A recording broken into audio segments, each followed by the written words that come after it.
Who doesn't love some chicken and dumplings in the winter when it's cold and gross outside? So that's what we're making right now. Here's what you're gonna need. You're gonna need either some refrigerated biscuit dough or make your own like I did. This is my drop biscuit recipe. It's actually my mom's. I shouldn't say my. It's my mom's drop biscuit recipe, and I already uploaded a video of Bub and I making these. So either get you some biscuit dough from the store or make your own. Chicken broth, butter and flour because we're gonna make a little roux. Some evaporated milk or half and half, whatever floats your boat, you do that. Your favorite chicken spices, some salt. I'm gonna use a rotisserie chicken. You could cook your chicken if you want to. You'll just start off doing that. Some carrots and some celery. Let's go.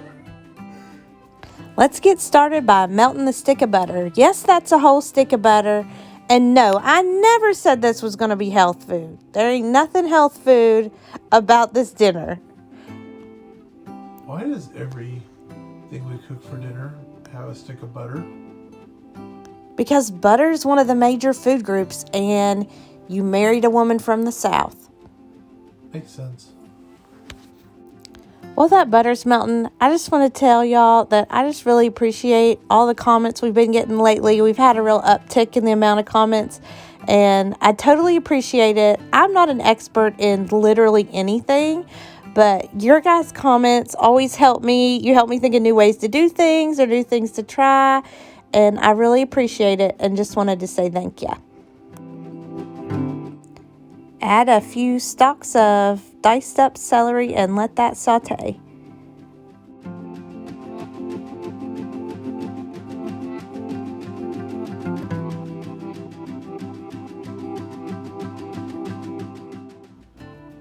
While we're on the subject of celery, did y'all know there's a place named Celeryville in Ohio? I don't think I've ever been there, not that I remember anyways. But apparently it was settled by the Dutch and it was named Celeryville because it was surrounded by celery farms. This off-topic moment brought to you by my ADHD.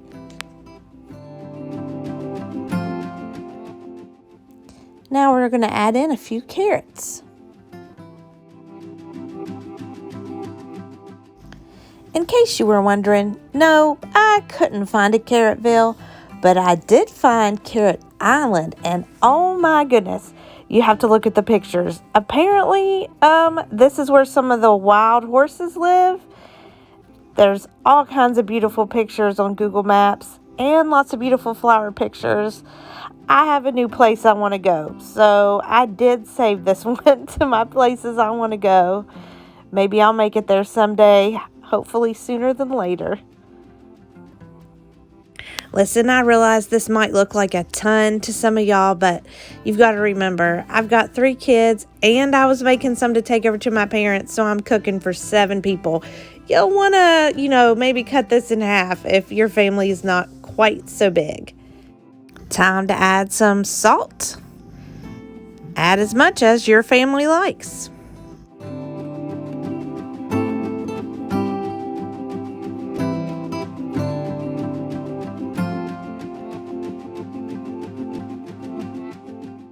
Remember when I said at the beginning we were going to kind of make a roux? That's what we're getting going right now. That's probably about is that my 1/3 cup? Sure looks like it. Looks like about a 1/3 cup of flour. Of course, if you're making a smaller batch, you can definitely use less flour. Just kind of depends on how thick you want it and how big of a batch you're making. But this will cook down, and this is what's going to make it be a nice thick soup or stew here at the end. Once you've given that flour a few minutes to kind of darken up, it gets a little more golden looking, then you can go ahead and add in your broth, and I'm just using store-bought cheap old broth.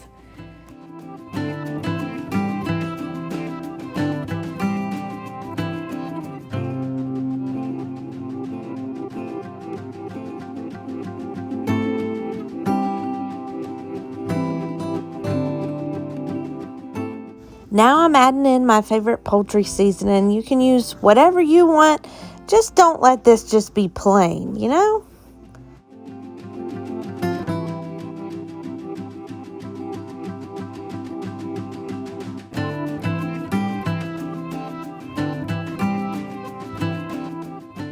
Here's the spice blend I'm using. The usual. You can get that at Walmart. You just use whatever you happen to like.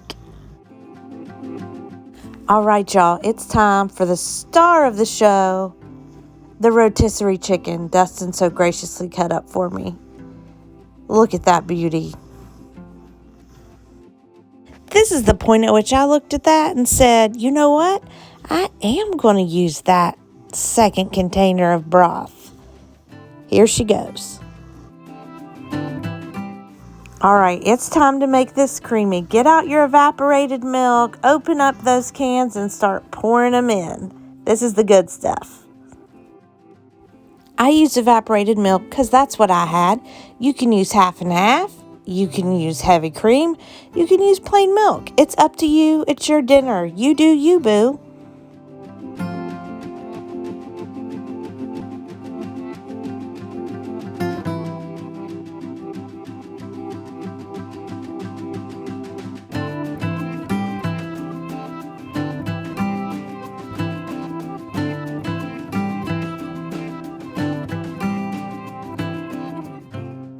Once you've got it boiling again, it's time to start adding in your chunks of biscuit dough.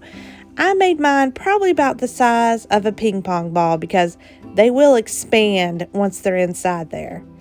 So just start pulling them apart and dropping them in.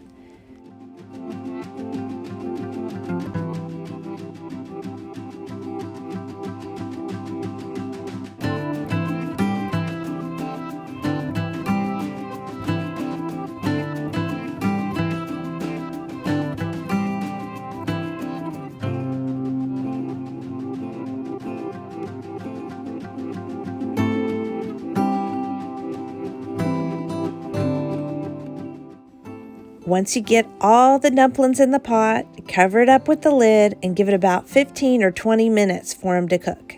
You don't want to leave them too long because most people, at least the ones I know, like their dumplings to be just finished, not overdone.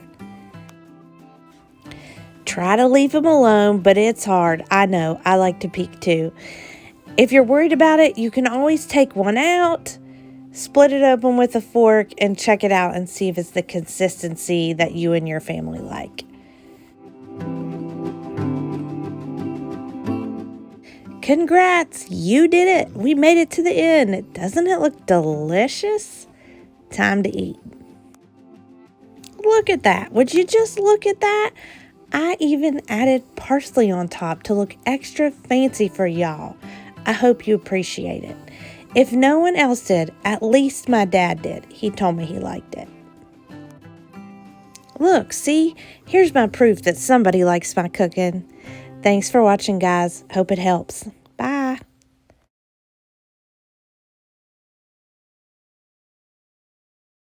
I did not expect this bow to be this powerful.